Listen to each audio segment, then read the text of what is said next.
సిద్దిపేట జిల్లా దుబ్బాక మండల కేంద్రంలోని ఛత్రపతి శివాజీ విగ్రహం వద్ద తిమ్మాపూర్ గ్రామంలో నూతనంగా ప్రారంభించబోయే పశువుల సంత అంగడి బజార్ కరపత్రాలను గ్రామ పాలకవర్గం సభ్యులు గ్రామస్తులతో కలిసి గ్రామ సర్పంచ్ గుర్రాల శ్రీనివాస్ ఆవిష్కరించారు.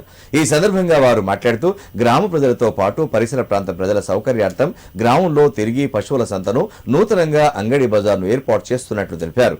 ప్రతి మంగళవారం పశువులు, మేకలు, గొర్రెల కొనుగోలు, అమ్మకాలు, కూరగాయల అంగడి బజార్ నిర్వహించనున్నట్లు చెప్పారు. గ్రామ పరిసర ప్రాంత ప్రజలు ఈ అవకాశాన్ని సద్వినియోగం చేసుకోవాలని కోరారు. ఈ కరపత్రాల ఆవిష్కరణ కార్యక్రమానికి సహకరించిన గ్రామ పాలకవర్గ సభ్యులకు, గ్రామస్తులకు, సర్పంచ్ల ఫోరం అధ్యక్షులు దేవరాజుకు వారు ఈ సందర్భంగా ప్రత్యేక కృతజ్ఞతలు తెలిపారు. కాగా వారంతపు సంత గ్రామంలో ఏర్పాటుకు కృషి చేసిన పాలకవర్గాన్ని సర్పంచ్ల ఫోరం అధ్యక్షులు దేవరాజు అభినందించారు. ఈ కార్యక్రమంలో గ్రామ ఉప సర్పంచ్ విజయ్ కుమార్, వార్డు సభ్యులు గుర్రాల నరేష్, గ్రామస్తులు నవీన్, మండల కనకయ్య తదితరులు పాల్గొన్నారు. హనుమల్ల తిమ్మాపురం అని అంటారు. అంగడి తిమ్మాపురం అనే ఒక పేరున్నటువంటి తిమ్మాపురం గ్రామంలో పశువుల సంత అనేది గత కొన్నేళ్లుగా కొనసాగుతున్న సంగతి ప్రజలకు అందరికీ తెలిసిందే. ఈ మధ్యకాలం కరోనా సందర్భంగా అంగడి చేయలేకపోవడం జరిగింది. నూతనంగా ఎన్నుకోబడినటువంటి పాలకవర్గం ప్రజల చేత మరి ప్రజా నిర్ణయం మేరకు ఈ నెల 24వ తారీఖు నాడు తిమ్మాపురంలో పశువుల సంత, గొర్రె మేకల సంత బజార్ను ఏర్పాటు చేయడం జరిగింది. కావున ఈ సిద్దిపేట జిల్లా ప్రజానీకానికి ప్రత్యేక శుభవార్త.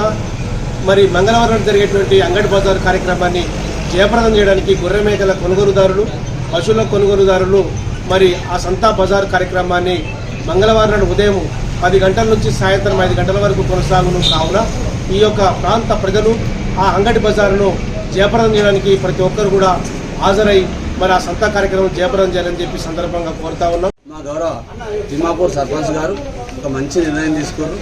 ప్రజలకు మేలైన సౌకర్యాలు అందాలని ఎట్లా ఆలోచిస్తామో అట్లనే కూడా వారాంతపు సంతలు అనేవి అక్కడక్కడ పెట్టి దాన్ని కూడా గమనించిన మా సర్పంచ్ గారు గతంలో తిమ్మాపూర్లో ఎప్పటి నుండి కూడా పశువుల సంత ఉండేది. కొన్ని అనివార్య కారణాల వల్ల చేయలేకపోయారు. ఇప్పుడు గౌరవ సర్పంచ్ గారు వాళ్ళ పాలకవర్గం తిమ్మాపూర్ ప్రజల ఆశీర్వాదంతో మళ్ళొకసారి కూరగాయల మార్కెట్ను మరియు పశువుల మార్కెట్ను నిర్వహించబోతున్నారు.